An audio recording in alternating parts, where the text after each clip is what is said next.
소망이 우리를 부끄럽게 하지 아니함은 우리에게 주신 성령으로 말미암아 하나님의 사랑이 우리 마음에 부은 바 됨이니, 우리가 아직 연약할 때 기약대로 그리스도께서 경건하지 않은 자를 위하여 죽으셨도다. 의인을 위하여 죽는 자가 쉽지 않고 선인을 위하여 용감히 죽는 자가 혹 있거니와, 우리가 아직 죄인 되었을 때 그리스도께서 우리를 위하여 죽으심으로 하나님께서 우리에 대한 자기의 사랑을 확증하셨느니라. 그러면 이제 우리가 그의 피로 말미암아 의롭다 하심을 받았으니 더욱 그로 말미암아 진노하심에서 구원을 받을 것이니, 곧 우리가 원수 되었을 때 그의 아들의 죽으심으로 말미암아 하나님과 화목하게 되었은즉, 화목하게 된 자로서는 더욱 그의 살아나심으로 말미암아 구원을 받을 것이니라. 그뿐 아니라 이제 우리로 화목하게 하신 우리 주 예수 그리스도로 말미암아 하나님 안에서 또한 즐거워하느니라. 어제는 믿음으로 말미암아 의롭다함을 받는 것, 즉 칭의가 가져다주는 유익함을 살펴보았었습니다. 크게 두 가지였죠. 칭의가 우리에게 어떤 유익함이 있는가? 첫째는 죄로 인해 원수 사이가 되어버린 하나님과의 관계가 더 이상 원수 관계가 아니라 평화의 관계, 샬롬의 관계가 되었다라는 것입니다.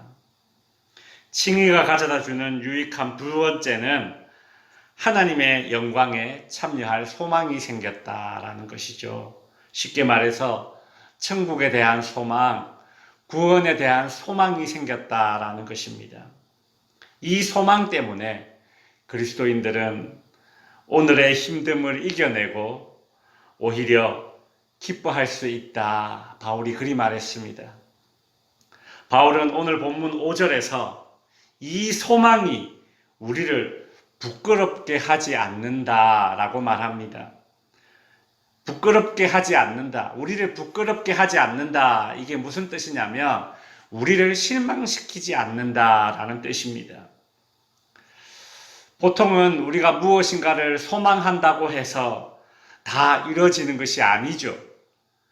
그러나 칭의로 말미암아 얻게 된 이 소망은 절대 우리를 실망시키지 않는다, 그 얘기입니다. 왜 그렇습니까? 5절 후반부에 보시면 우리에게 주신 성령으로 말미암아 하나님의 사랑이 우리 마음에 부은 바 되었다라고 말합니다. 우리의 이 소망의 근거는 어떤 가능성이나 확률이나 인간의 노력에 근거한 것이 아니라 하나님의 사랑에 근거했기 때문에 우리의 소망, 천국 소망, 구원에 관한 이 소망은 절대 우리를 실망시키지 않는다. 그리 말하고 있습니다. 바울은 6절부터 그렇다면 하나님의 사랑이 무엇인가 좀 더 구체적으로 언급을 하고 있습니다. 바울이 말하는 하나님의 사랑은 어떤 것입니까? 우리가 흔히 사랑의 하나님이라고 말하는데 그 하나님의 사랑이 도대체 무엇인가? 그것은 하나님께서 우리를 위해서 자신의 아들을 십자가에 내어주신 사랑이 바로 하나님의 사랑의 대표적인 사랑입니다. 6절에 보시면 우리가 아직 연약할 때에 기약대로 그리스도께서 경건하지 않은 자를 위하여 죽으셨도다라고 하죠. 8절에도 보시면 우리가 아직 죄인 되었을 때에 그리스도께서 우리를 위하여 죽으심으로 하나님께서 우리에 대한 자기의 사랑을 확증하였다라고 합니다. 하나님의 사랑은 자신의 아들을 십자가에 내어주면서까지 우리를 구원하시는 사랑인데 그 사랑이 어찌 물릴 수 있는 사랑입니까? 절대 물릴 수 없는 사랑이죠. 그러니 우리가 가진 구원에 대한 소망은 반드시 이루어질 소망이고 우리가 실망할 일이 없는 것입니다. 그뿐 아닙니다. 하나님이 자신의 아들을 십자가에 내어주기까지 사랑한 그 대상이 누굽니까? 우리입니다. 근데 우리가 어떠한 존재였는가? 어떠한 상태였는가? 바울은 6절에서 우리가 아직 연약할 때에 그리스도께서 경건하지 않은 자를 위하여 죽었다라고 하십니다. 예수님은 완전한 자, 의인, 착한 사람을 위하여 죽은 것이 아니라 경건하지 않은 자, 즉 죄인, 더러운 자를 위해서 죽으셨다라고 말하고 있습니다. 8절에도 우리가 아직 죄인 되었을 때에 그리스도께서 우리를 위해 죽으셨답니다. 예수님은 죄 많은 인간을 위해 죽으셨습니다. 10절에도 보시면 우리가 아직 원수 되었을 때에 그의 아들의 죽으심으로 말미암아 하나님과 화목하게 되었다라고 합니다. 우리가 어떤 상태에서 연약할 때에, 경건하지 않았을 때에, 죄인 되었을 때에, 하나님과 원수 되었을 때에 그런 상태에 있는 우리를 위해서 하나님께서 자신의 아들을 십자가에 내어주셨다라는 말입니다. 우리가 물건을 구입할 때에 좋은 물건인 줄 알고 샀는데 알고 보니 짝퉁이다 혹은 불량품이었다 그러면 어떻게 합니까? 물리죠. 반품을 합니다. 없던 것으로 합니다. 하나님께서 우리를 구원하시려고 당신의 아들 예수 그리스도를 십자가에 내어주셨는데 알고 보니 우리가 더럽습니다. 죄인입니다. 불량품입니다. 그래서 이를 아신 하나님이 에이 안 되겠다. 물려야겠다. 없던 것으로 해야겠다. 그리 할 이유가 없는 것입니다. 왜냐하면 하나님은 당신의 아들 예수 그리스도를 십자가에 내어주실 때에 우리의 상태가 우리의 존재가 어땠습니까?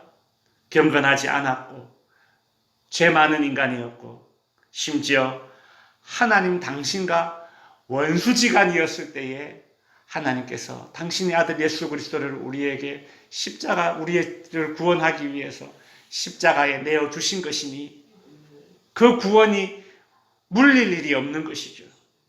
하나님께서는 우리의 문제 있음을 모두 다 아신 상태에서 당신의 아들을 십자가에 내어주셔서 우리를 구원하셨다. 그러니 그 사랑이 얼마나 큰가? 하자 있는 줄 알면서 하자 있는 줄 뻔히 알면서 그렇게 알고도 그죠? 물건을 구입하듯이 예수님께서는 하나님께서는 우리의 죄 있으심을 아시고도 당신의 아들을 십자가에 내어주셨다. 그러니 우리의 구원은 얼마나 견고한 구원이 되겠습니까? 천국에 대한 우리의 소망은 절대 실망할 일이 없는 그런 소망입니다. 말씀을 정리하겠습니다. 바울은 우리가 가진 소망의 근거가 바로 이러한 하나님의 사랑임을 강조하고 있습니다. 그러니 구원은 우리에게 너무나 확실한 것입니다. 자, 여러분 그렇다면 이런 은혜, 이런 사랑을 입은 우리는 어떻게 해야 되겠습니까? 바울은 11절에서 이렇게 적용을 해줍니다. 이제 우리로 화목하게 하신 우리 주 예수 그리스도로 말미암아 하나님 안에서 또한 즐거워하느니라. 바울은 예수 그리스도로 말미암아 하나님 안에서 또한 즐거워하느니라고 하고 있습니다. 무슨 뜻이냐 하면 예수님 덕분에 하나님과 화해하게 되었고 너무나 확실한 구원의 소망을 얻었으니 우리는 이제 하나님을 섬기는 기쁨을 누려야 한다. 그리 말하고 있습니다. 성도 여러분, 사람에게 실망하고 안 되는 일에 실망하고 일어나지 말아야 할 일이 일어나서 실망하고 때로는 나 자신에게 실망하고 참 실망할 일이 많은 세상이지만 그러나 오늘 절대 우리를 실망시키지 않는 구원의 소망, 천국의 소망을 주신 사랑 많으신 그 하나님을 섬기며 기뻐할 수 있는 저와 여러분이 될 수 있기를 바랍니다. 기도